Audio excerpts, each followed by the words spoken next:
Hello, ladies and gentlemen. Welcome back to Wrestling News Live 5. I am your host. My name is Adam, and I'm being joined by a very special guest tonight. It's JR. How are ya?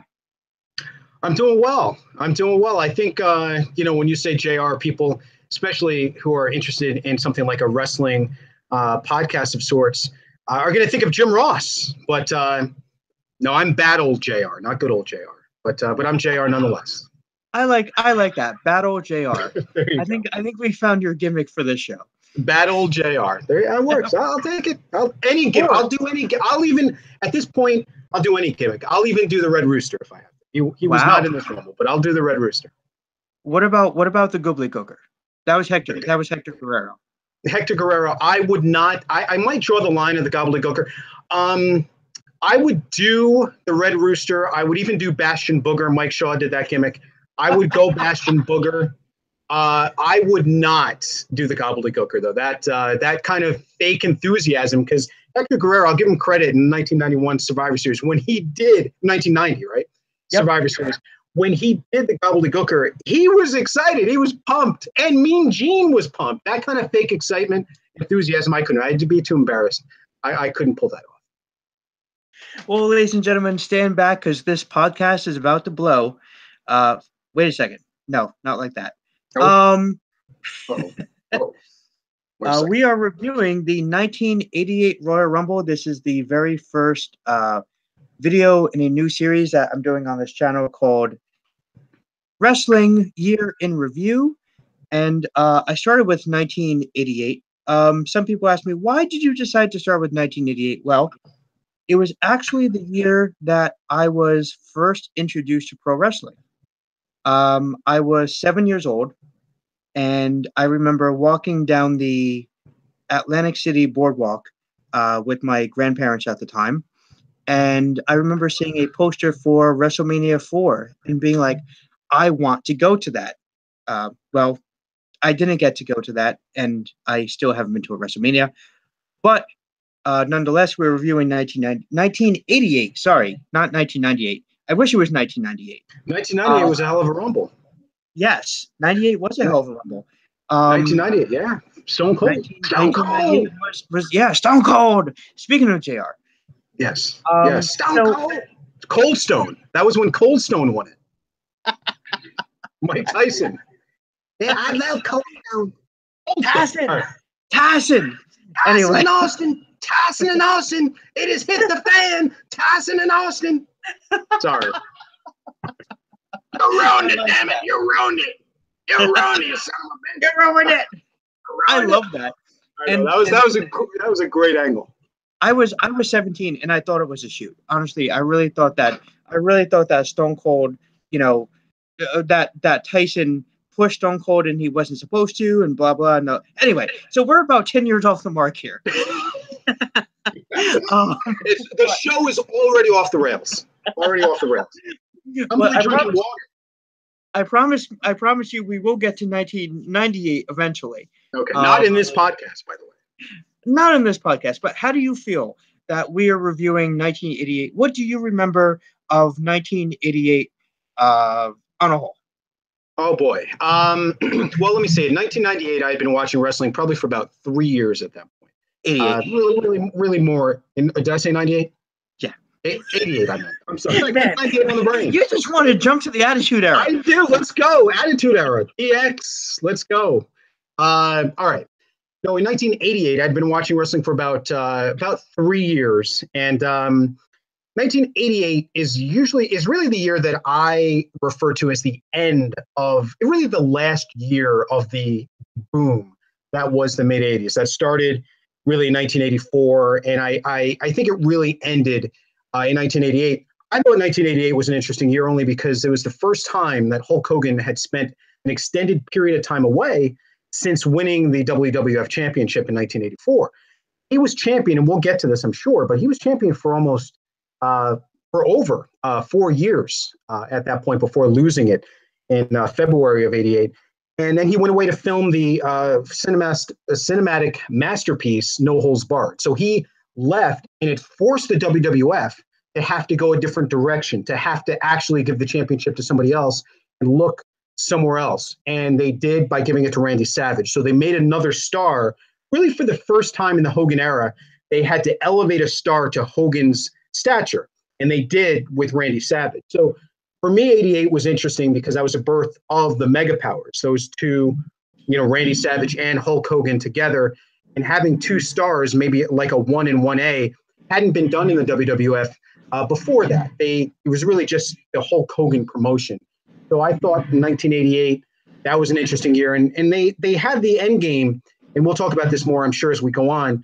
But I thought they had a really good storytelling arc in 1988, and the merger of the Mega Powers and then the eventual explosion or implosion of the Mega Powers late that year with, surrounding Miss Elizabeth. So it was a really good storytelling year. Randy Savage is a personal favorite of mine, so I was happy when he won the championship. I was a kid, but I was really excited. And whenever I can do a Randy Savage impression, I'm always happy. Excellent. And we will definitely get to the Mega Powers exploding later on. But I loved 88. I thought it was a very exciting year for wrestling. It's interesting that you said that this was the last year of the boom.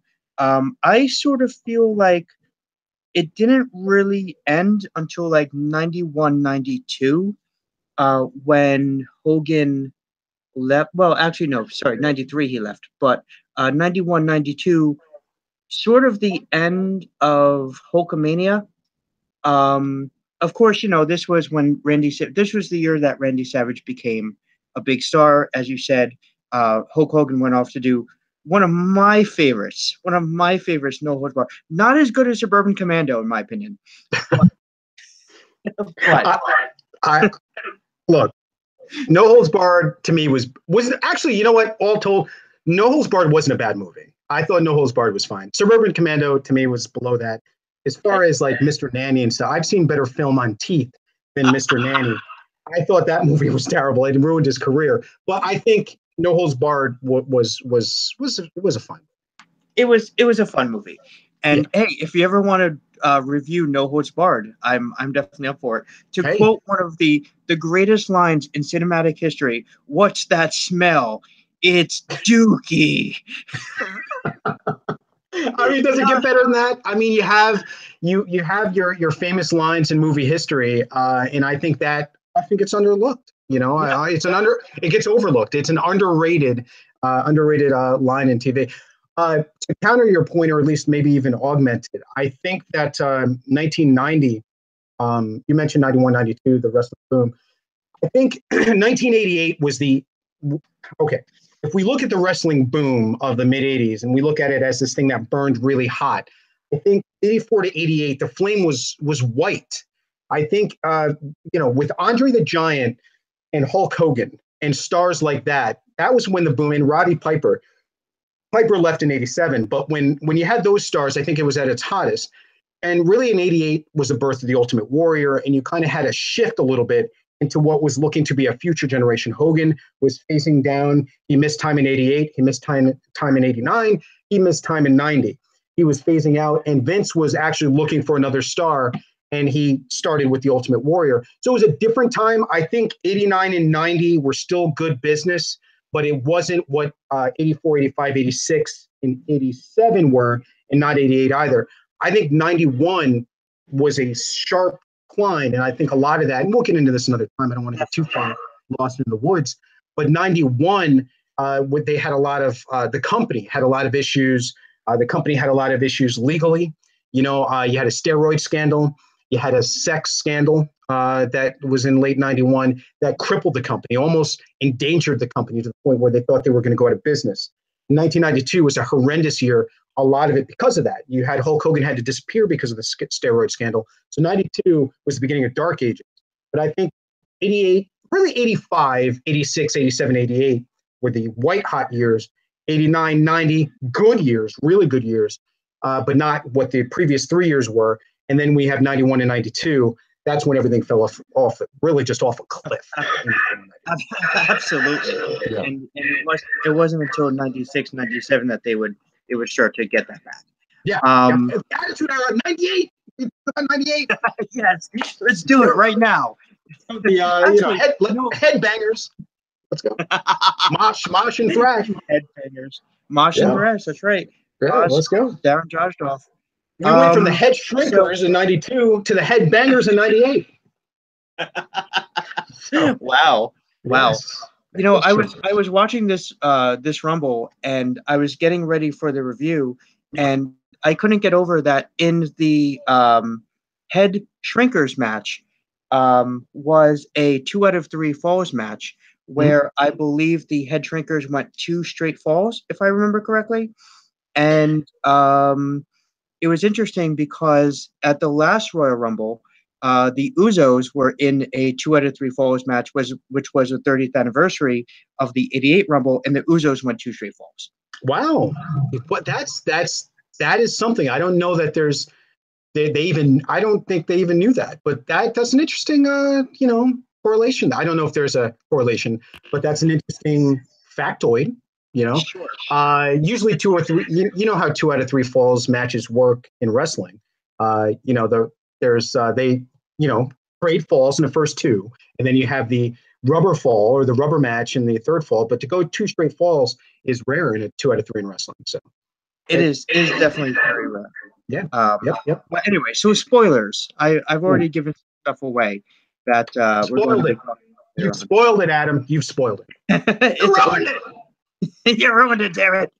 Tim, can we get away from the Attitude Era? Anyway, we're gonna jump back to 1988. We're gonna go into a little. We're gonna go into a time machine, and we're gonna take you back. Yes. Yeah, we're gonna go into the DeLorean. And where we're going, we don't need roads because we're going back to the 1988. Yeah, I went there. Royal Rumble. You got to do the Doc. You got to do the Doc impression, though. You're going to talk like we're going back in time, Marty. Come on, give me a little Christopher Lloyd there. How about his line from Suburban Commando? I was frozen today. Oh, wow! Wait a minute. He wasn't in Suburban Commando, was he? Yes, he was. Wow. You know what? We have to do a review of that show or that movie. I totally forgot that. That's a good call. See, all this. I think we should do back to back. I think we should do back to back. No Holds Barred and Suburban Commando. Back to back reviews. All of this is tying together. We didn't script this, folks. This is not scripted. It's all extemporaneous, but it all tied together. Christopher Lloyd, we weaved that together. That was well done. That was good. Well done. Well done. Yes. Good game. All right. Okay. So this was the 1988 Royal Rumble. This was held on January 24th, 1988 at the Cops Coliseum in Hamilton, Ontario. I can make a very bad Big Boss Man joke right now since being held at the Cops Coliseum, but I won't. No. Boss Man wasn't around yet. Boss Man was, this was pre-Boss Man. Yeah. This was back in the day before really pay-per-view. This was on closed circuit television, going all the way back. I'm sorry, this one was actually shown on the USA Network.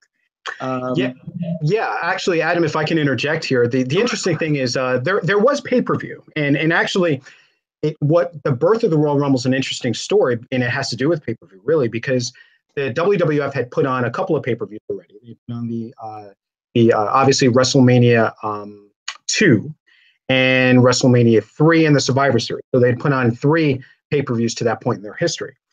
But what precipitated this event, and the reason that this event even happened and was on free TV, was NWA, Jim Crockett Promotions.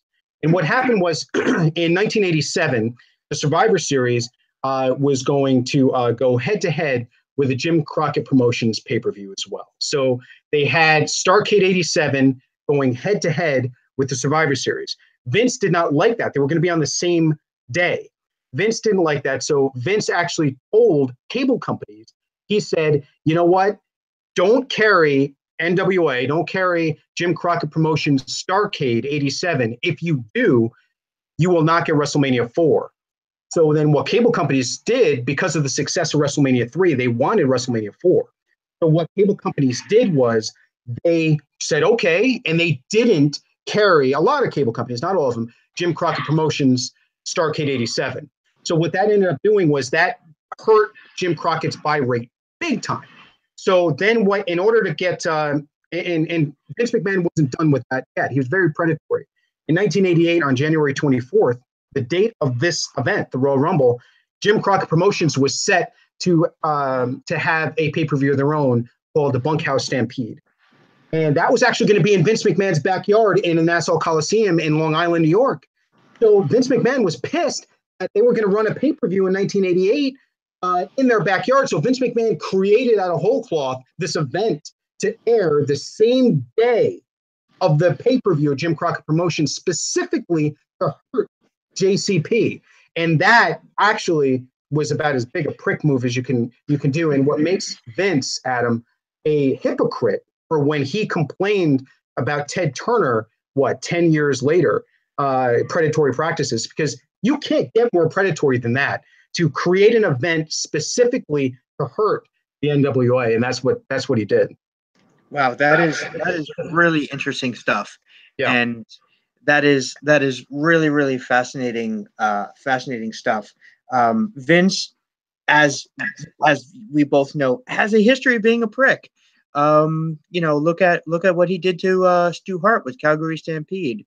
Look what he did to other promotions, to Georgia Championship and AWA stealing away Hogan and other promotions, in the area, or not just the area, but all over the United States, to pretty much say, hey, look, if you don't give us your talent, we're going to shut you down. We're going to steamroll you, because Vince wanted a national promotion, and every other, Jim Crockett and the Von Erichs and Gagne in Minnesota, they were all happy running their little, regional territories. The U.S. was, and of course now I'm getting into like wrestling history 101 here, which is not, not what I intended to do. Yeah, and maybe that'll be another podcast that we'll. That's another podcast. Anyway, so they were all happy running their territories. Vince decided to steal talent from all the other promotions and pretty much begin his history of what would be 30 years of prickdom. 30 years of prickdom. That should be the World Wrestling Federation. 30 years of prickdom. I think that should be the now forever. Exactly. But yeah, and that's all true. That's what made him such a hypocrite. Where, like I said, in 1995, when Ted Turner started Nitro, and Vince McMahon was crying foul, saying that Nitro could be on any day of the week, and they happened to run the same day as Vince McMahon's show on Monday Night Raw. He's saying that Ted Turner did that just to run him out of business. That's such a hypocritical statement, because that's exactly what Vince did throughout his entire history, when he was really especially trying to establish the WWF. The other thing is that Jim Crockett tried to get revenge at WrestleMania 4 when he himself aired the Clash of the Champions in the same day that WrestleMania 4 aired. And when he did that, they actually had a famous match with Ric Flair and Sting. It was actually Sting's coming out party. It was a legendary match between Ric Flair and Sting, Sting's first really good match, and what really put Sting on the map. So there's a lot of back and forth there. And like I said, I don't want to get too lost in the weeds with that, because we could do an hour on that alone. But I think with Vince, this Royal Rumble was just an event that was specifically to hurt Jim Crockett Promotions, the NWA, and what would later. And for those of you that don't know, the NWA later became, I'm sure most of you who are listening to this do, but the NWA later became WCW. So that's what we're became WCW when it was bought out by Ted Turner, by Jim Crockett, exactly. And then of course 2001 was purchased by Vince for, I think, a measly $2.5 or $3 million. That's a whole nother podcast. Yep. That's another podcast. I think we should call this podcast "That's a Whole Nother Podcast." That's a whole nother podcast. Yeah, that's we've said that I don't know how many times. It's funny because there's such a rich history here when we're talking about this pay-per-view. But yeah, well, let's get to the pay-per-view, because I think we're 20 something minutes in and haven't touched the pay-per-view yet. But there's a reason for that. There's a lot that went into the history of this, and really when you're talking about this time period and how NWA it's funny. I'll say this last thing. NWO is branding itself. I think they were doing the let's try that again, shall we? This is just water, and yet I've already lost the ability to speak. The "We Wrestle" catchphrase, and what the NWA tried to do is brand themselves as the wrestling promotion, where Vince McMahon was the circus, the kiddie promotion, and so they were, with older fans anyway, not the kids, but the older fans, they were gaining some traction. Vince knew that and saw that, and especially when he wanted to run Bunkhouse Stampede in the Nassau Coliseum. That really, really irked Vince, and why he, like I said, just created this event, which I thought was a good event, especially an event that's on free cable at the time on the USA Network. I thought it was a good event, but if not, just a terrible thing for WCW or for NWA, because it really hurt their event. Their event wasn't any good anyway, but I think it wasn't very good. But this hurt them. Their event, Clash of the Champions against WrestleMania 4, was a good event, but and WrestleMania 4 wasn't. So I think NWA actually won that day, because WrestleMania 4 sucked. It was terrible. But the whole tournament format just doesn't work on pay-per-view, especially a 16-man tournament that they did on that WrestleMania 4. It was just awful. Anyway, in the setting, I don't know if you see, I'm sure you saw it, in the setting of the Trump Plaza, it was filled with people that weren't even wrestling fans, and there was no heat in the building. It was definitely that's another podcast. Yes. That actually is another podcast, because another couple podcasts from now we will be talking about WrestleMania 4. Yes. In this 1988 review. So WrestleMania 4 is coming up. So stay tuned here for that. And right now we're talking about Royal Rumble in 1988. This was the first ever Royal Rumble on TV. The reason I say that is because they actually tried the Royal Rumble idea. I believe they ran it at a house show, and it was won by One Man Gang, OMG, who became later one of my favorite characters. The African Dream. The African Dream. Yes. I love. If you guys don't know who Hakeem the African Dream is, Google him, YouTube him. You have to see his walk. His walk is one of my favorite things ever. Apparently, he went, he was the One Man Gang, white guy, went to Africa and got in touch with his African roots. I'm not sure how that worked. But he was the African Dream, and his theme song, which was, the wrestler. Okay, again, we're going to get into another podcast territory, but they did an album. The WWF did an album called, I think, Pile Driver was the name. Pile Driver, yep. Yes, and one of the songs in there was Jive Soul Bro. Jive Soul Bro, yes. Yes, which became Jive Soul Bro, never turn on your friend. Anyway. Yeah, you always lie to your friends, all that. Again, yes. YouTube, it's good. Was that the same one as Grab Them Cakes? Grab Them Cakes was in, yes. I was also in the Pile Driver album. Tutti Frutti, sung by Mean Gene Okerlund. Again, another podcast. So yes, so that was an experimental Royal Rumble that was done, and it was not televised. That was in 1987, I believe.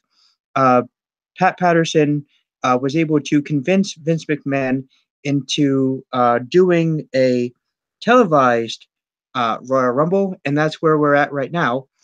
So without any further ado, because that was a whole lot of ado. There was much ado. It was much ado, but it was not about no, Much Ado About Something. That's our podcast name. Much Ado About Something. Much Ado About Something. There you go. I like that. So this is the 1988 Royal Rumble, January 24th, from the Copps Coliseum in Hamilton, Ontario. The commentators for this was Vince McMahon and Jesse Ventura. And, well, why don't we just get right into the event? Sure. What do you say? Yeah, sure. All right. All right. So the first match was between Rick Rude and Ricky Steamboat. I felt like, wow, when this match started, I was like, this is going to be a classic. Because, you have 88 Ricky Steamboat, prime Ricky Steamboat, prime Rick Rude. I really thought that this match was going to be a classic. And And we have in the end Steamboat going over via DQ. How did you feel about this match? I I was disappointed in it a little bit. It picked up towards the end. I thought it was a good match towards the end. You hit the nail right on the head. It was two great performers in their prime. At least the tail end of it. And I thought it was going to be better, but it had a ton of rest holds. I don't know how many arm bars that Ricky Steamboat put on Rick Rude, but I lost count at about 11. It just there's a couple of spots that were missed. The referee did the whole 3-arm drop thing, and Steamboat was supposed to, hold his arm up after the second drop, and he let it drop for the third time, which technically should have been the end of the match. Yes. But Steamboat had a brain fart there, so just it was a terrible finish. So it was a little disappointing. I mean, two pros, just Rude, heavily muscled Rick Rude, and that's the theme also of the show is that everybody is so muscled up. I mean, it's actually taken aback, and I'm somebody who's worked out and my whole life, but even I was thinking, I'm looking at this and and you compare it to what you see today on TV. It is such a stark contrast to what you see. I mean, these guys were so steroided up in 1988. It was kind of hard to believe. Yeah, absolutely. I mean, Rick Rude was he looked ridiculous. I mean, just absolutely ridiculous in this match. Steroids galore. You can really tell that this was when Rick Rude was probably at his most, perhaps his most steroided up, I should say. But yeah, a lot of rest holds in this match. I felt like if they had let this match go a little bit longer, it would have maybe been a bit better. But I felt like after they had gotten through all the rest holds and everything like that, and of course, that mistake with Steamboat dropping his arm 3 times, and then the referee just being like, "Okay, let me try again," and he lifts his arm again, and they start the 3, letting his arm drop 3 times thing again, when the match should have been over after Steamboat his arm dropped the 3rd time. But after all the rest holds and everything like that, the match, like you said, just started to get going. And that was when the DQ happened. After actually, I should say, not after the match, but before the match was called, Rude placed Steamboat in, I believe it was a backbreaker. It was a type of like inverted backbreaker. Yeah. And Hebner signaled for the bell. Rick Rude thought that he won the match, and he got about halfway down the aisle, and I was like, okay, they're going to reverse the decision. This is really odd. Like at the time, again, I'm looking at this through the eyes of a 2018 wrestling fan, not a 1988 wrestling fan. But looking at it now, I was like, okay, this is going to be really obvious. They're going to reverse the decision. And they did. And Steamboat was awarded the match via DQ. Yeah, I mean, and I don't want to belabor the point on this match, but we've got other matches to get to. But I think it was painfully obvious that Rude wasn't going to win the match, even though he thought he did, and he left the ring and went up the aisle. The thing that not only was Rick Rude fooled, thinking because the bell rang when he had Dragon in the backbreaker. Not only was he fooled into thinking he won the match, but apparently the sound guy was fooled as well, because the sound guy played Rick Rude's music. So Rick Rude's music's playing. He's going up the ramp thinking he won the match. Everybody's thinking he won the match. And then finally, Dave Hebner, not Earl, Earl's twin brother Dave, who's the referee, went to the ring announcer, and Howard Finkel made the correct announcement that Rick Rude had indeed been disqualified for dragging the referee in front of one of the Ricky the Dragon Steamboat's high cross bodies, and thus getting disqualified, giving the match to Steamboat.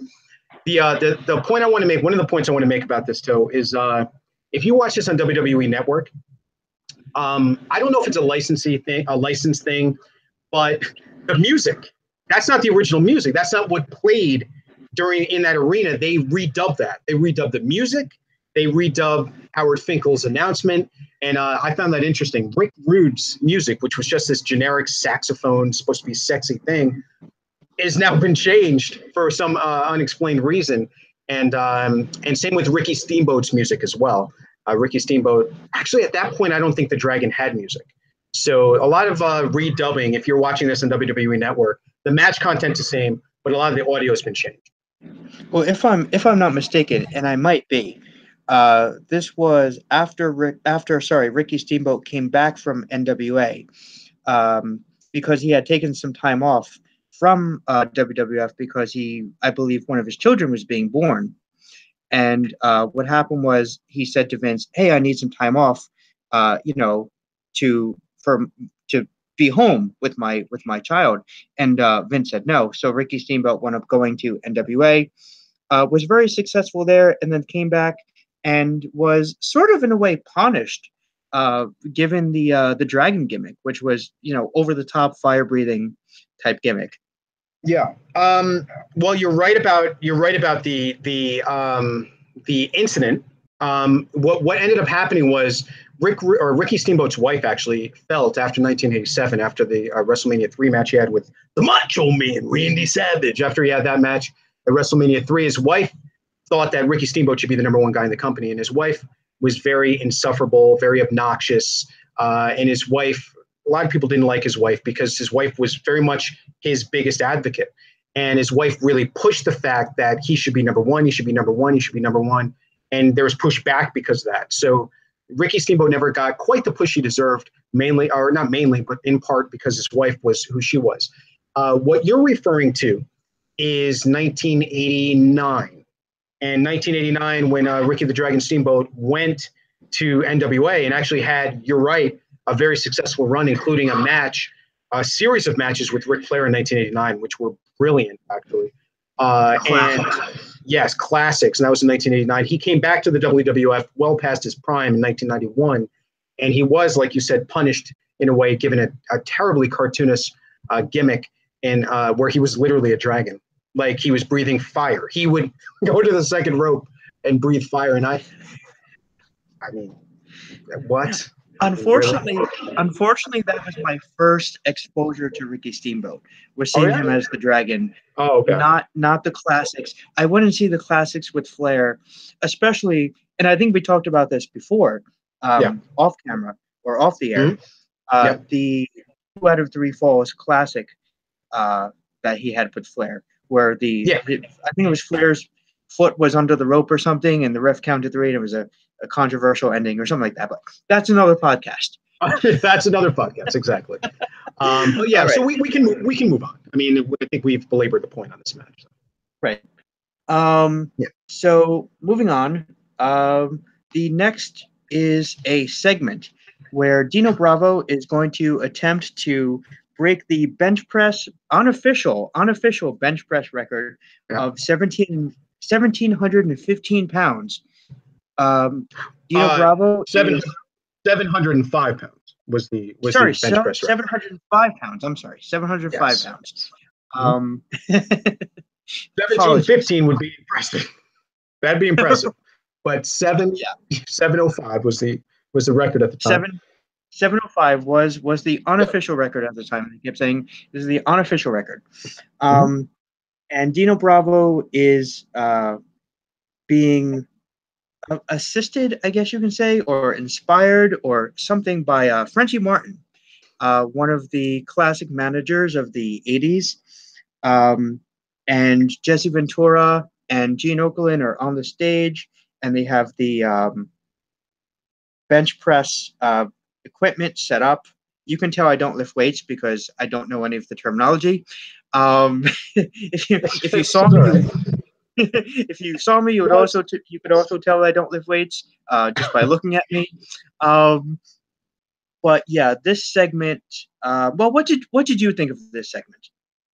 It was fine. It was what it was. I thought it was silly. For those of you that didn't see it, it was, as Adam just described, a Dino Bravo's attempt to set the world's bench press record, which at the time was 705. The thing that about this segment is that it wasn't even, no, he didn't do it. Okay.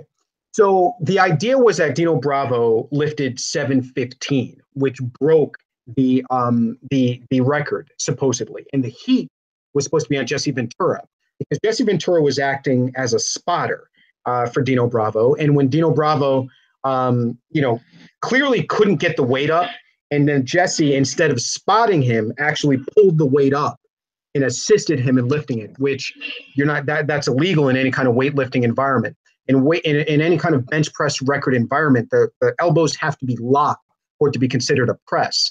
Actually, as a matter of fact, Dino's repetitions, even for the lesser weights, building up to the 715 was ridiculous. I mean, for somebody who's as big as he is and lifts as many weights as he does, his form was horrendous. The thing that made it also pretty ridiculous is that they were, clearly 2 or 3 of the plates on each side were fake. They were rubber. And you could tell. So, I mean, he was impressive in what he actually did lift. But, according to what I saw, you could tell that 2 or 3 of the plates on each side were fake. So instead of 715, it was probably more like a very, very impressive and ridiculous 535 or 445 at least. But still, it was over 400 pounds, possibly over 500 pounds, an incredible bench press. But it was nowhere near 715. Yeah, and at the end of the pay-per-view, they even say, "Look at Vince is like, aren't your elbows supposed to be locked and everything like that?" And him and Jesse are going back and forth.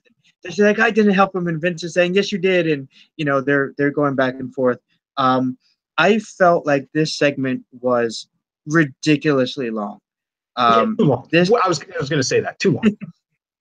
Way too long. This segment was insanely long. If this were on Raw today, the fans would just be crapping all over it. But if they started at 300 something, went up to 400 something, 500 something, and the weight just kept going up and up, and they would be changing the weights and everything like that, and Jesse would be saying, "Oh, we're up to, this is 505," and then he would do 505 or whatever it was, and then it was like, "Oh, this is 615," and and it was like, why can't they just? I understand that in weightlifting you have to gradually build, but like you said, it was kayfabe anyway, so why couldn't they have just jumped to 715 and made the segment like 5 or 10 minutes shorter, and given the Rude Steamboat match another 5 or 10 minutes? Yeah, they could have. I thought the Steamboat match could have gone another couple minutes. You're right about that. But yeah, they belabored the point here. They had, Dino, playing to the crowd and healing on the crowd, which long and belabored. It was a stupid segment. It was silly. I mean, I guess it was fine for what it was, but you just don't take it seriously. And it's like, all right, this is a waste of time. Let's get to the matches. I thought that it was pretty clear, too, if you go back and watch this pay-per-view or event, how obsessed they were with weightlifting and with physiques because, Vince McMahon repeatedly was saying things like, oh, look at his arms, or look at the size of, talking about Hulk Hogan, look at his physique, look at the size. Like he must have said that about 5 or 6 different times about different wrestlers. And it was definitely more of in a weightlifting segment in today's wrestling audience. I just don't think it's going to work. The last weightlifting segment I can remember, I mean, maybe if you count the pose down between Triple H and Scott Steiner in 2003. I mean, I loved that. Who's gonna? What Vince McMahon is in that? And again, I've never been into watching bodybuilding. I think that's just not my thing. I work out all the time, but I've never watched it. But that is Vince McMahon and Triple H's world. They love that stuff. So that is what, if Vince McMahon could have his own promotion, that's how he would do it. He would just have, he's bringing back the XFL. He's probably going to bring back the WBF next. Yes, I was going to mention the WBF, actually. I was going to bring up the WBF, and I believe it was 92 or 93 when they had the the weightlifting, not weightlifting, but the bodybuilding guys on Raw, and they would come out and Vince would just be like, "Look at him! Oh, look at his muscles!" It's like it was almost right. like And you have to be so delusional and lost in your own world to think that people in large amounts will want to watch that. And so he, when he started the World Bodybuilding Federation, thinking that there's going to be enough of an audience for this, bodybuilding is very much a niche audience. And to think that you could get any kind of widespread mainstream following for a bodybuilding federation just shows that Vince is kind of lost in his own world. But again, I don't want to belabor the point. That's pretty much all I have to say about it, at least about this subject. All right. So yeah, like you already mentioned, he does quote unquote break the record with help from Jesse Ventura, and Vince calls him out on it, and that's pretty much the end of this. What I felt was an incredibly belabored segment that took up way too much time on the card. Yep. All right. So moving on, we have a women's tag match, which is a 2 out of 3 falls match, and it is the Glamour Girls, Judy Martin and Leilani Kai, taking on the Jumping Bomb Angels. Holy crap! I forgot about the Jumping Bomb Angels. Once in a while, they'll come up in conversation, but if I'm talking to another friend about wrestling, but this is one of those tag teams. And also, I forgot to mention that this is for the Women's Tag Team Championship. Yes. Another title that was not really around very long. I believe it was only around for maybe 5 or 6 years. And then this title went away. But no, go on. Well, yeah, no, I'm just saying that, that the whole division, the ladies, women's division would go away within a couple of years when I think 1990. It went away for 5 years. So, the hotly contested women's WWF Women's Tag Team Championship match. Yes, Women's Tag Team Championship. Yeah. What did you think of this match? What did I think of this match? Well, Leilani Kai and Judy Martin. Look, very much a product of a division that Vince wasn't taking very seriously. I mean, he didn't even know the names of Jumping Bomb Angels. I think he was calling them Red and Pink or something like that. Right. He's calling them the Red Angel and the Pink Angel. Yeah.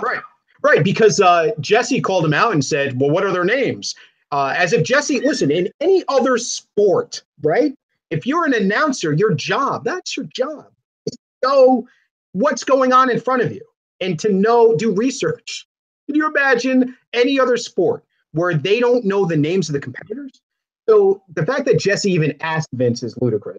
But then when Vince said, "I don't know, let's just call them Pink and Red," and he goes, "What else are you going to do?" And I'm thinking to myself, what else are you going to do? You're going to know their names. What else are you going to do? It kind of buried them in a way. Vince kind of accidentally buried them. Yeah, it to me was really indicative of how he felt about the division. The fact that he didn't even know the names of really the stars of the division, because the Jumping Bomb Angels were brought over from Japan, and in Japan, especially in 1986 and a little bit before that, were very, very big stars, at least, relative to other women competitors. They were very, very good, and they came to a division here in the United States that wasn't very good. Judy Martin at 43 years old and Leilani Kai at 38 at that time were certainly past their primes. And as far as their attire goes, think grandma at the beach, and that's pretty much what their wrestling trunks look like. To me, the division in the WWF wasn't being taken seriously, and the Jumping Bomb Angels were very good. If you go and watch this match, and even in the Survivor Series in '87, they were very good workers, and you could tell in the match. And even they were ahead of their time and did a lot of innovative moves, innovative spots, certainly for the time. But they were just pretty much fish out of water in a division that nobody was taking seriously. And again, when the lead announcer doesn't know the name of the competitor, that's like having a baseball announcer being like, "There's a ground ball to the shortstop. What's his name?" And throws first and gets what's. I think that's just right. It's not how it works. Not how it should work. I felt like this was actually for me match of the night. There wasn't really a whole lot of competition for for this match. Not of course counting the Dino Bravo segment, but this was. I'm just going to every chance I get to shit over that segment, I will. That segment. That was terrible. Just bury it. I feel bad because I said it was okay at first, but now the more I'm talking about it, I hate it. Yes, come to the dark side. Yeah, so so I felt like this was match of the night. The work rate I felt was very, very good in this match. Like you mentioned, the Jumping Bomb Angels were out of their prime. However, I felt like even for two tag teams or two girls that were two women that were out of their prime, they put on a excellent match. It went to the third fall, of course, which most 2 out of 3 falls matches do. It's about 90 or 95%. If any of you in the comments want to correct me on that, feel go right ahead and it's actually 87%. I did the math. But someone will. It's YouTube. Yeah, insult my fan base. That's always good. Exactly. But yeah, what's that? Well, WWE does it, so. Right. Yeah, that's true. You want what I tell you you want. Exactly. Roman Reigns, damn it. Yeah. So yeah, I felt like this was match of the night, and of course, the GBA won the decisive fall after a double dropkick. I thought this match was very exciting. A lot of very quick spots, good work rate. You have any other thoughts on this match? I mean, we probably can move on. We have, there's not a lot to add. At least I don't have a ton to add to this. Judy Martin, I will say that Judy Martin and Leilani Kai, again, for being, past their prime in a promotion that care less about their division, I thought they put on a great effort. So if you want to call this the best night of the match or best match of the night, I wouldn't argue. The only other competition really would be the opener. I can see that. I think that's a testament to how good the Jumping Bomb Angels were at the time. And, you talk about work rate, and you said there wasn't a lot of competition, but again, this is the WWF in 1988, and work rate was very, very much a secondary deal to characters, larger than life characters, muscled up superheroes. They did have some very good workers who chose not to work very well. Rick Rude and Ricky Steamboat were a lot better than they worked in that opening match. And then they had other workers like Bret Hart was very good.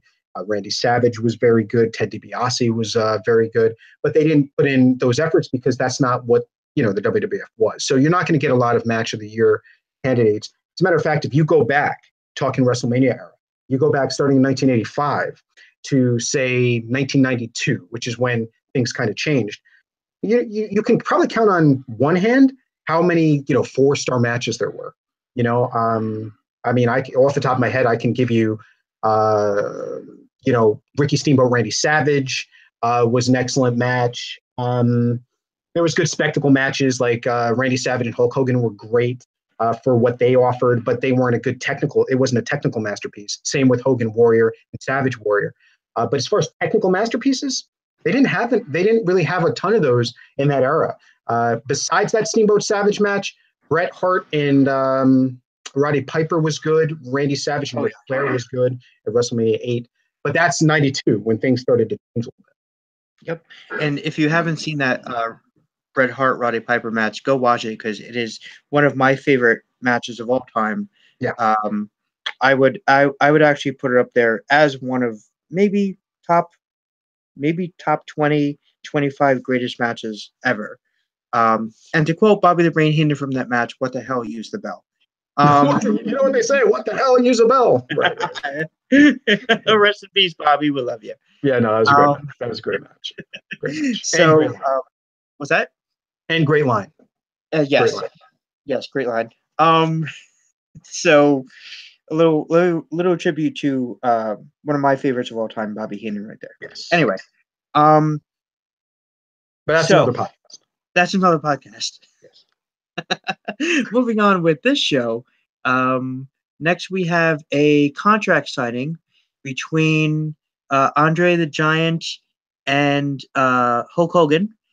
This is going to be for a rematch from their WrestleMania 3 match. This would air on the February 5th edition of the main event, also known as Saturday Night's main event. DiBiase purchased Bobby Heenan's contract, and they were basically building up that Andre was going to win the title and hand it over to DiBiase. Andre comes out first with DiBiase, has a little trouble sitting down, has a little trouble getting into the chair. Hogan didn't want to sign the contract, and then, of course, DiBiase, they both signed the contract, and then DiBiase tells Andre to put his stamp on it and give it your stamp of approval. And Andre slams Hogan's head into the table and then tips the table up onto Hogan. And Hogan is left lying there in the ring. Your thoughts on the segment?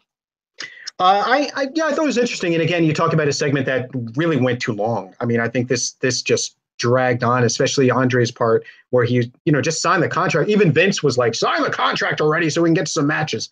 I mean, this went way too long, but historically very significant. As you mentioned, this was, building up to a very historically significant match and angle that would air on February 5th, 1988. And it was actually the main event, like you mentioned. And for whatever reason, it aired on a Friday instead of a Saturday. So it wasn't Saturday night's main event. It was just simply called the main event. The main event. I'm sorry, I didn't mean to cut you off, but what's interesting is if you go to the WWE Network, it's actually under Saturday night's main event, not the main event. Wow. Yeah, no, it was very much that brand, Saturday night's main event. But like I said, it aired on a Friday. As a matter of fact, I remember being so excited about this match that I was grocery shopping with my mom. I was a kid. So I was grocery shopping with my mom. And when we were checking out, when she was checking out, I would go and look at like the TV guide. So I got a TV guide, and in the TV guide, it, had Hulk Hogan versus Andre the Giant. As a matter of fact, I think it might have been on the cover of that TV guide. And I was just so excited. I couldn't wait. So I took the TV guide and I would have it in my room. And as the days would go on, it was like a week away. And the days go on, I would just like look at that time period, that time slot, Friday at 8 o'clock. Could not wait for that match. And I wasn't alone as a 10-year-old kid. The fact is, there were a lot of people that were excited about this match because it drew a 15-6 rating. 15-6 was the highest rated wrestling match of all time by far. It did. That's a better rating. I know it was a different world with TV back then as opposed to now, but that's a bigger rating than NFL does right now. That was a extraordinary rating. Hulk Hogan versus Andre the Giant. That was a big deal back then for our little pro wrestling thing. But it was historically significant. I thought this was a good build to it. It was a little before this contract signings had gotten as cliche as they are now. So there was a little more of a novelty to it at the time, 30 years ago. So I have no complaints about it other than the fact that it went a little long. Mean Gene announced Andre at 425 pounds, which I think was a slip up. He might have maybe supposed to say 525 because that's his gimmick weight, 520. But he's probably in real life was closer to maybe 425 than he was 520 in real life. I find it really interesting that one of the greatest matches, not just WrestleMania matches, but one of the greatest matches maybe in the history of the business. Hogan Andre, Hogan Andre, Hogan Andre. You know, WrestleMania 3 happened. The rematch happened on an episode of the main event. You know, it didn't happen at a Survivor Series or at a SummerSlam. No. You know, it happened on a main event. Yeah. And of course, you know, we'll get to that match later on. I don't want to spoil too much, but there was a bit of a slip up. Well, no, I wouldn't say a slip up, but there was a bit of shenanigans in that match. If you saw that match, you know what I'm talking about. And how much did they pay for the plastic surgery? and dare I say, that's for another podcast. That's for another podcast. Yes, it is. Yes, it is. But you're right. This segment did go a bit long. Although to me, it didn't really feel that long because I felt like, okay, it might have been longer than I remember it, than I initially remember it. But man, it's Hogan Andre. And it's like, you know, I'm just thinking, how much better can you, even though the rematch happened on an episode of the main event, you know, how much better can you get than this? So, it did go a bit long, but to me, it kept me entertained. It kept me entertained. Like you said, it was before, you know, contract signings were cliche. It was funny because I was watching,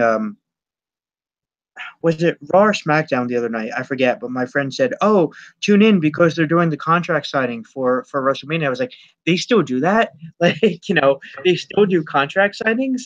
And 30 years later, we're still doing contract signings.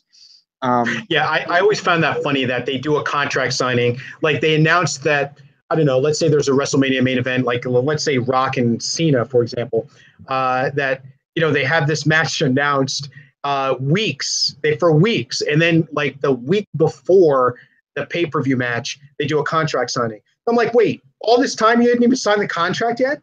Like, I mean, that should be taken care of months ago.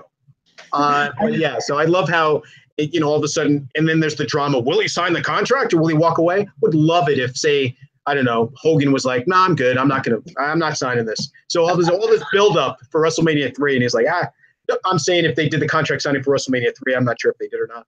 But all of a sudden, like before it, he's like, I'm good. I'm not doing this, brother. So, I only do the big challenge, brother.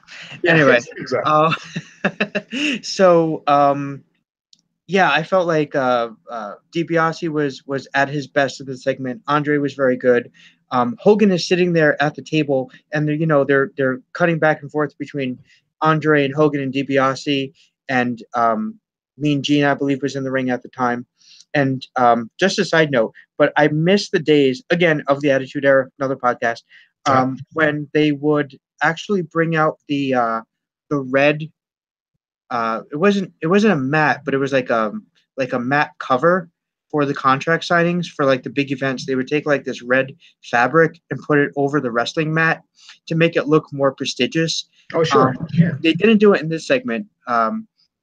Because they did Piper's Pit. I know, like they would do it like if they did a Piper's Pit in the ring, and they still do that. But they did that back in the day a little bit. They did that like usually for a lot of interview segments. You get the carpet treatment, but. But I felt like everyone was at their best in this segment, and I'm just looking at Hogan, and he was a very obvious statement, but he was such a babyface in this segment. Like he couldn't have been more of like an over-the-top babyface in the segment. I'm just looking at him, and I'm like, oh my gosh, it's Cena. Like it's you can really make a lot of correlations between Hogan and Cena, especially in like those type of segments where, you're playing like this super babyface character. Yeah. I felt like, Hogan was like super babyface in the segment. Just like Cena is very super babyface in a lot of his segments. I enjoyed this segment. Do you have any other thoughts? No, really. I mean, I can definitely see what you're saying with Hogan and Cena. There's definitely some similarities there. I think that's Vince's comfort zone when it comes to promoting a babyface. Is that superhero, ultra nice guy. I think if you look at the baby faces, that he's promoted since he took over from his father, you have Hulk Hogan, right? And then you had, he tried to go from Hulk Hogan to really Lex Luger. I know Bret Hart had the title before him, but Lex Luger. And Lex Luger, he tried to turn into another Hulk Hogan. And then he had Bret Hart, and Bret Hart was kissing babies and things like that. He went from Bret Hart, but he really was never in love with Bret Hart. Then when he went to Diesel, and Diesel again was that he softened Diesel up and turned him into this super baby face kissing babies, and that really wasn't Diesel, but he wanted that to be. So that's his comfort zone, and I think he got out of that comfort zone in the Attitude Era with Stone Cold Steve Austin and The Rock. But Vince is, I think, comfortable pushing that white meat babyface. Yeah, absolutely. And of course, now we have it with Roman Reigns, or at least last year we had it with Roman Reigns. Not so much anymore. The fans have they've made up their mind about what they think about Roman Reigns, but for a while they tried it with Roman Reigns. They tried making Roman the next Cena, Right. Doing the whole over-the-top babyface thing. I think that experiment has kind of ended, but, well, anyway, what I'm going to say. I don't think so. They're still very much in the Roman Reigns business. They want Roman Reigns over as their number one guy, and you're going to see that at WrestleMania this year when he beats Brock Lesnar. I mean, they're telling a story where the protagonist, the lead protagonist in the story, a large percentage of the audience hates. What is going on? How is this a thing? How are you telling a story where a large portion of the audience hates your lead protagonist? I mean, nobody wants, and again, this is for another podcast, but nobody wants, I'm not going to say nobody. There's a large percentage of people who do like Roman Reigns. But what I'm trying to say is that you're telling a story where he's going to be overcoming the odds. He's going to win the Elimination Chamber. He's going to beat Brock Lesnar and have this triumphant moment at WrestleMania, and he's going to win the main event at WrestleMania for the third straight year to a course of booze. I mean, but anyway, look, that's for another podcast. I could literally do a couple hours on how Vince McMahon has completely neglected his fan base as far as paying attention to what they want for the last 11 years. But okay. I won't do that now. Well, that should be another podcast. Yeah, it should be. We'll talk after Roman Reigns beats Brock Lesnar. I can almost guarantee you I'm going to make a very bold prediction on the show right now, which is Cena wins the Elimination Chamber. He goes on to beat Brock Lesnar at WrestleMania, breaking Ric Flair's record. Really? I believe so. Yeah. You could be right about Roman. No, mark my words. Mark my words. And I know we're getting off the subject and we're running long here, so I don't want to do that. But I'll say this: there is no shot. Wow. I would prefer that. You know what? I would prefer that to Cena win. I'm not a big Cena fan, but I would prefer that over what they're going to do. They're going to absolutely 100%, no doubt about it, have Roman Reigns win. And 100%, no doubt about it, have Roman Reigns beat Brock Lesnar. They decided that last April because they are so much in the Roman Reigns business. This is what there's nothing, this stubborn old man, there's nothing that can do to deter him from that. He will have Roman Reigns beat Brock Lesnar. That's the way it goes. And look what he did in October. The last thing I'll say about this. But look what he did in October in that match he had with Cena, which was ridiculous, man. I mean, he had Cena hit Reigns with four attitude adjustments, and he kicked out. And then he hits Cena with what? One spear and pins him. I mean, and then Cena raises his hand. You can't shove it in our faces anymore that this is the guy. It's just for 4 years now. This is year 4 of them trying to do this. 2015 was a disaster. 2016, disaster. 2017, last year, they backed off a little bit. Now they reunited the Shield, so he's got a little more of a positive response here in the last half of the year or last quarter of the year. But, it's just not. If Roman were to turn heel and then do this whole babyface thing in a couple of years, I think it would work great. But the fans want to boo him, and you have to let the fans do that. Otherwise, there's going to be another 10 years of Cena. So, but again, that's for me.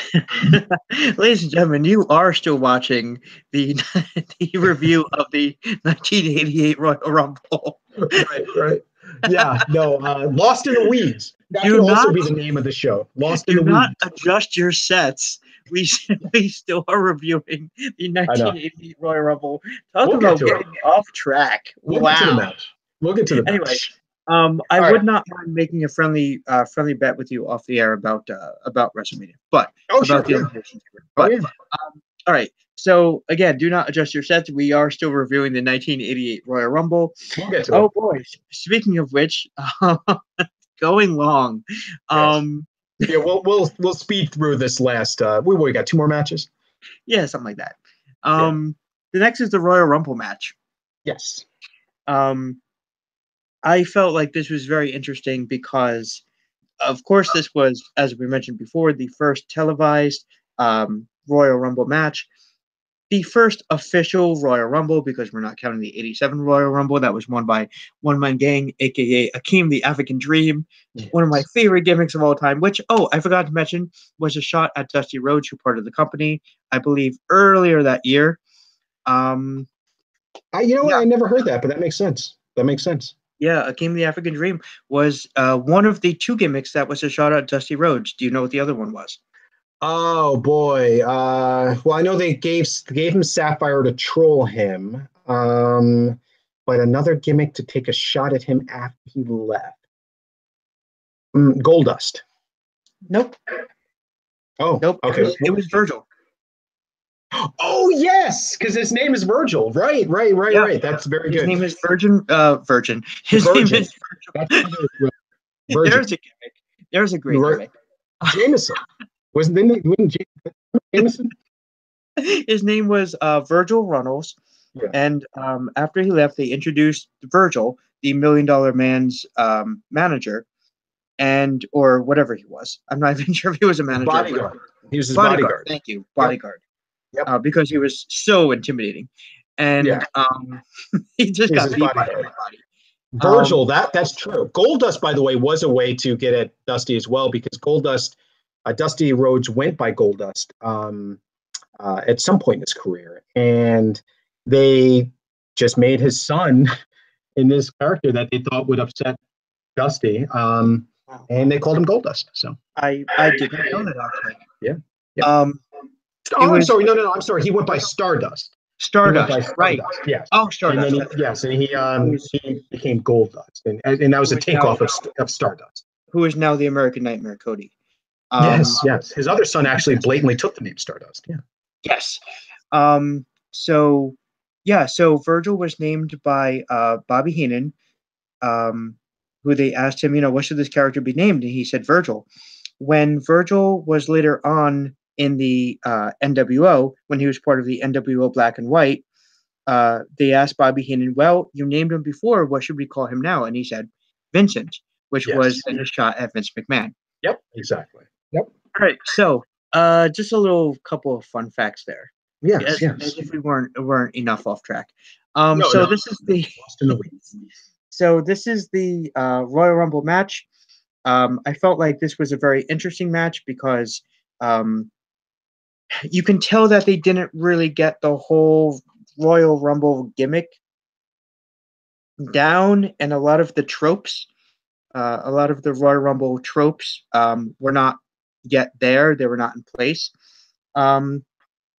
Bret Hart would come out at number 1, and I felt like this was very interesting because I believe it was Bret Hart and Tito Santana were number 1 and 2.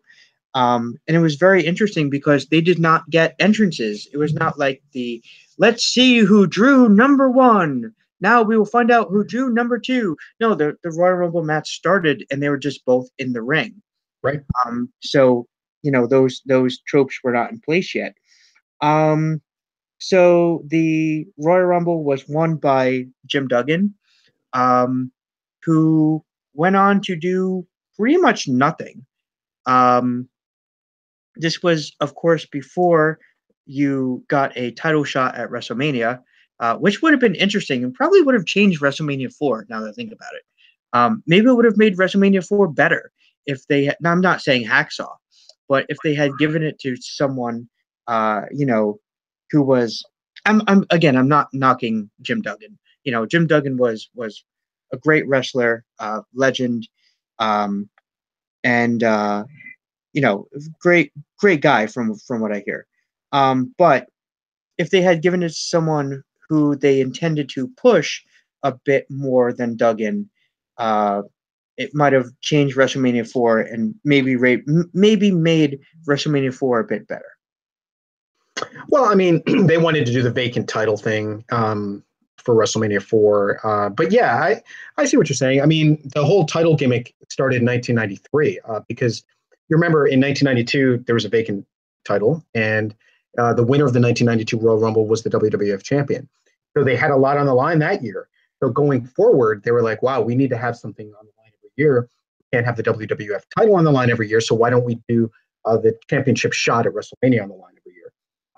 The first, 1989, Big John Studd won it. 1990, Hulk Hogan won it. 91, he won it as well. And there really wasn't anything on the line. There was a lot more battle royals that were done in this era.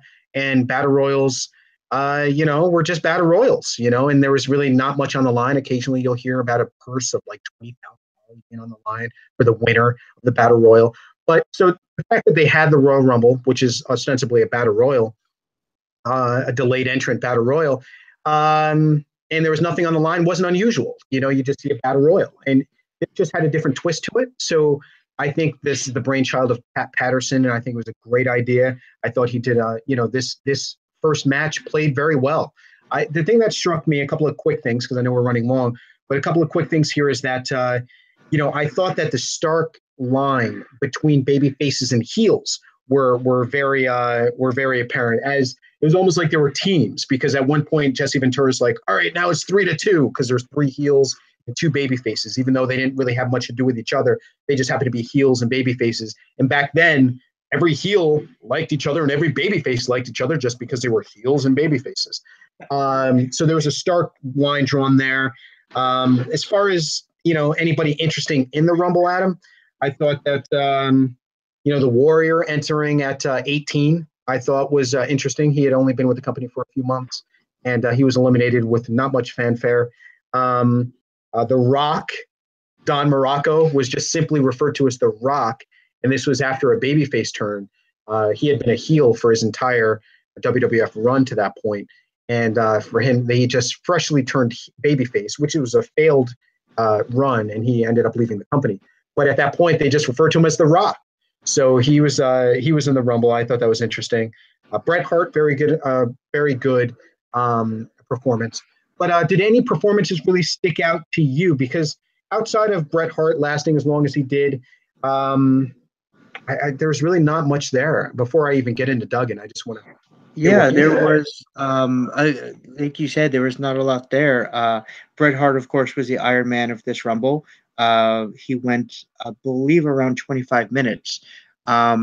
So almost set the record that Rey Mysterio would break later on. No, I'm sorry, there was 60 minutes. 60 minutes, I'm sorry. But for a while, there was kind of like the record is this number, the record is this number. So I think that you can say that Bret Hart was the first Iron Man. He was. Yeah, the first. I'm sorry. That's all right. The first person I can remember them talking about their record for how long they've been in was Rick Martel. He was in for, I think, 51 minutes, 52 minutes in 1990. And I think that was the first time I could remember them saying, oh, he's lasted this long. But of course, in 1992, Ric Flair lasted for 61 minutes. And then the very next year, because he was leaving the company, they had to erase him from the record books. So they had Bob Backlund last for 62 minutes or something like that. But of course, Bob Backlund, if you watch the 1993 Royal Rumble, just hung out, on the outside sleeping for most of it. But yeah, so, Bret Hart, had a good performance. I agree with you on that. And I don't disagree with you on Hacksaw, by the way. Hacksaw didn't. Mhm. Hacksaw at one point, though, Adam, was pretty popular. He was, for a short amount of time, he might have been the second most popular babyface after Hogan for a very short amount of time. But he, for the most part, was just he never won a championship. He was the king. He was King Duggan for a little while when he defeated. Was it Haku? Yeah, he defeated Haku. Yes. He defeated King Haku. Yep. King Haku. Yeah, who King Haku got it from Harley Race when Harley Race was injured. And Bobby Heenan right. just crowned Haku as the new king. But again, of course, the Macho King. Oh yeah, the Macho King. Yeah. My favorite. But that's another podcast. Yeah, but there wasn't really a whole lot of outside of the whole now it's 3-on-2 type of thing. I didn't really feel like there was a whole lot of storytelling. They didn't really. If you watch the '92 Rumble, which by the way is one of my favorite Rumbles of all time, and I can go on and on about the '92 Rumble and how great the '92 Rumble was. Of course, because my favorite of all time, the greatest of all time, the Nature Boy Ric Flair one. But yes, but there wasn't really a whole lot of. I didn't feel like there was really a whole lot of storytelling. It wasn't really kind of like the '92 Rumble, where it's like you had Macho and Jake feuding, and then you had this guy and this guy feuding. It was kind of like it was just kind of like a get him in, get him out type of Rumble. And of course, I'm not trying to not be overly critical because it's the first one. And they were still kind of experimenting with the idea of a Royal Rumble, but there wasn't really kind of like this idea of like, let's incorporate and intertwine other stories. Like you see in the Royal Rumble even today, like even this year's Royal Rumble, I felt like they really did a good job of like intertwining other stories. There's no Kofi Kingston spot in the 1988 Royal Rumble. So if you're waiting to see what is Kofi Kingston going to do in this Rumble, well, you'd have to wait about 20-something years. But yeah, I felt like this was just like a glorified battle royal. There not really a lot of surprise entries, I guess, unless you want to call Jim Brunzell or Nikolai Volkov or Ron Bass surprise entries. They didn't really do like the whole 3, 2, 1, and so those tropes weren't there. And another thing that was kind of missing that they didn't really do yet, because you mentioned the Warrior, was here comes this guy, and over the top announcing and everything like that. They also didn't do the all the smaller guys gang up on the one big guy spot, right? Which they would do with the Big Show so many freaking times. Yes. Like, how many times did they do this spot where it's like, we'll have to get the Big Show out, and then right. he throws out Cena and he throws out RVD. Oh, they did that so many times. Oh yeah, that's an Andre spot. The Andre spot. Yeah, Andre in a Battle Royals, he was back then known as the King of the Battle Royals. Really, back when he was a babyface, a few years before that. But he was known as the King of the Battle Royals, and you would have everybody gang up. The WrestleMania 2 Battle Royal. Oh, that's right. He won that, right? Bret Hart. Yes, he did. Yep. Didn't he eliminate Bret Hart as the last guy, right? He did. Bret Hart was, yeah. But he was the King of the Battle Royals, and they would all gang up on Andre, and he would just do something, which they would use later with Big Show. Yeah. Well, Big Show was very much Andre, second. Right. Wasn't he Andre's son? Isn't that what the deal was? That's right. That's right. But it's funny that you refer to that as the Andre spot, and I refer to it as the Big Show spot. Yes. So it's kind of like interesting. Yeah. But yeah. So I felt like this. Oh, by the way, this Royal Rumble had 20 men. It was before they would go to the classic 30-man Royal Rumble number. And as I mentioned, it was won by Jim Duggan. And he would eliminate OMG, One Man Gang, who so much better as Akeem the African Dream. Can't go back to that another time. I mean, yeah, we should do a podcast just on the African just Dream. on Akeem. Right. Oh yeah. Oh, you know what? That's totally a troll on Dusty. The American Dream, the African Dream. Yeah, I've heard that actually. Now that you mention that. Yes. Yeah, that's right. That's right. Yes. Oh, It was definitely a knock on Dusty. Yeah. So yeah. Any other thoughts on this Rumble? Not really. It was what it was. I know we're running long, so I'll just kind of yada yada yada. I mean, it was what it was. Being the first one, it to me kind of like let's take a look at the the Back to the Future trilogy, right? The Back to the Future trilogy. The best movie of the three was Part 2, but Part 1 was good because it was the first one. So I mean, to me that's how I look at it. Terminator, right? Terminator 2 was the best one. But Terminator, the original one in 1984, it was the first one. So it was good. That's how I look at this Royal Rumble. Was this Royal Rumble good?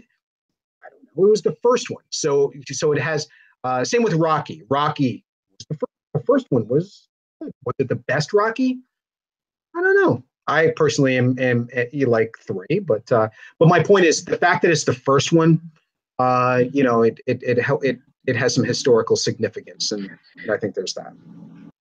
Definitely historic. And something else about 1988 real quick was I feel like this was the year that gave us the Big Four.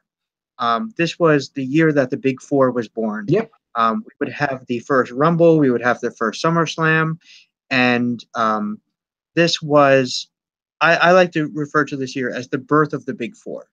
Yeah, no, that's a good point. SummerSlam 88 later, Mega Powers versus the Mega Bucks. I'm sure we'll do that. Yes, Mega Power. Oh, I love the Mega Bucks. Yes. Yeah. And then, of course, later Money Inc. But that's another podcast. All right. So the next match is a 2 out of 3 falls match between the Islanders, Haku and Tama, versus the Young Stallions, Paul Roma and Jim Powers. I mean, it's fitting that this is the last match that we have to go through here because there's really not a ton to say about it. The Islanders, King Tonga, who later became Haku, Yes. or no, he was Haku here, wasn't he? He was Haku. I'm sorry. He went on to become the Tonga Kid. Oh yeah, he was the Tonga Kid at first. That's right. Was he Haku here or was he the Tonga Kid? He was Haku here. He was Haku. Okay. He had Haku, and then that's right. Of course, it was 1988. What am I thinking about? So he was Haku, and he ended up becoming King Haku actually later in 88. So he was the only one in this match that I think was of any historical significance. Jim Powers was a jobber as the 90s turned into the 90s, very much a steroid kid.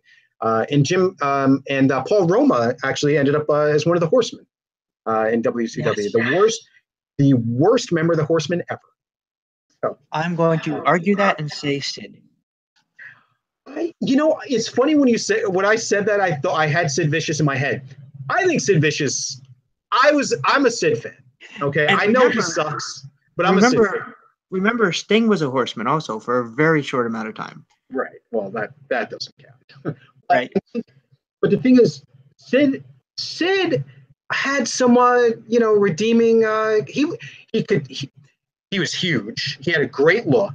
He had a unique promo style that I think, I wouldn't call him a great promo, but he had such a unique promo style in the way that he would speak loudly and then softly and draw you in. I don't know. I like Sid. He was a terrible wrestler, horrendous. But when I was a kid and even as a teenager, I was digging Sid. So back when he became Psycho Sid, remember when Shawn Michaels brought him in as his bodyguard as Psycho Sid in 1995? I was psyched. I was like, Sid's back. I actually became a Sid fan. First when he was Sid Vicious in WCW, then later Sid Justice. Yeah. And of course, going back to Royal Rumble in '92, they did that whole thing with with Hogan, and then crashing the wedding Macho Man. Oh no, I'm sorry, that wasn't. What am I talking about? I'm getting confused now. That was SummerSlam. That was Right. SummerSlam '92. That was Jake. That was Jake. That's right. But Sid was there. Sid was one of the crashers of the Wasn't Sid baby? I think Sid was babyface then. I think Sid. Oh no, sorry. Sid made the save. Sid made the save. Sid was babyface. Sid made the save. That's right. Yeah, because he turned heel on Hogan after remember the contract again, another podcast, but the contract signing when they did the announcement of who's going to face Ric Flair at WrestleMania 8. They announced Hulk Hogan. Sid was very jealous. They had a tag match at a Saturday night's main event, which was Hulk Hogan and Sid taking on The Undertaker and Ric Flair. And Hogan was turned on by Sid in that match, thus officially turning Sid heel and then forcing him to be his opponent at WrestleMania 8. But the point is that Sid, I thought was, I don't know, I liked him. You don't give me the night off. I mean, and of course that famous promo with JR. We're live, pal. Oh yeah, that's great. That's great. We're live, pal. Yeah, he's got a lot of gaps that in his promos. Brett man, hit man. Yeah, he had no idea what he was talking about. What was that? What was that thing? You're half the man that I am, and I've got half the brains that you do. And there's a lot of that. My favorite in WrestleMania, not my favorite, but one of my moments. It's not a gaffe, but when Mean Gene was interviewing him before WrestleMania 8 match, and he was talking to Mean Gene, or Mean Gene was like, "This matchup this afternoon, I expect to be a barn burner," and Sid interrupts and goes, "No, shut up, you fat, bald-headed little oaf!" And just the look on Mean Gene's face when he was screaming at him was priceless. Wow, I need to find that somehow. I need to see if that is. Shut up, you! That is great. By the way, no, shut up, you! That was great. Anyway. If you watch this podcast and you divide it up into two sections, the part where we talk about Royal Rumble in 1988 and the part where we talk about other stuff. Yeah, exactly. It's probably when we talk about Royal Rumble is going to be like 15 minutes, and the rest of it's going to be lost in the weeds. Right, lost in the weeds. Much ado about something. Great name. Copyright 2018. But anyway, getting back to this match, I actually did forget about one very brief thing, which was a Hogan segment where he talked about Andre the Giant. And then, of course, we go into this match. I felt like this match was just there. Yeah. I didn't feel like there was anything really too great about it. This match was actually cut up into two segments. It was the first fall, and then they went to a backstage segment where I believe Hogan was being interviewed again because you can never have enough Hogan in 1988. There's the ratings. Here's the ratings draw. Yeah, this was on cable, so you want ratings. Yeah, and I kind of thought that was the end of the match, and then they go back and they're like, okay, well, here's the second fall, and I'm like, I completely forgot that this was a 2 out of 3 falls match because it wasn't consistent. Right. They cut back and forth between this match and the promo. Yeah, that was odd. I agree. Yeah. But not a ton to say about it. I mean, it was what it was, and I think it was just there. Commentary was a bit weird, especially where Vince was talking about Tonga's toes. It was just weird. But he was talking about his toes. Was he in a Kiss My Foot match with Jerry Lawler? That was Bret Hart and Jerry Lawler. Don't tell me. Oh my God, a Kiss My Foot match. Yeah. Let's see. That was King of the Ring, 1990. Let's see. Bret Hart won it in 93, so I want to say that was the 94 King of the Ring. Correct. Yeah. All right. Wait. Hold on. Oh my God. Hold on. Because, and this is great radio here. Kiss My Foot match. Then Isaac Yankem debuted. So that was actually 1995. 1995. That was the one that Owen won then. No, Owen won 94. Owen won 94. Mabel won 95. That's And right. in '95, they also the Kiss My Foot match with Bret Hart and Jerry Lawler, because Diesel was the WWF champion, and they had to have Bret Hart. They kept Bret Hart busy with a feud with Jerry Lawler and Jean-Pierre Lafitte. No pun intended, Jean-Pierre Lafitte. But say it with me, folks. That's for another podcast. Yes. So yeah, I felt like this match was just kind of there. It went 2 straight falls, which was unusual at the time. Well, no, I should say not at the time, but is unusual in retrospect for a 2 out of 3 falls match. Yeah. Let's see. I think that's it, right? Yeah. I think that's pretty much it. I mean, there was a promo. There was a promo with DiBiase, but I mean that was pretty much paint by numbers promo. By DiBiase, who did well. So that is the 1988 Royal Rumble. Basically ended with Vince and Jesse on commentary going back and talking about the controversial Dino Bravo weightlifting thing. So they went back to that. So they circled back to that.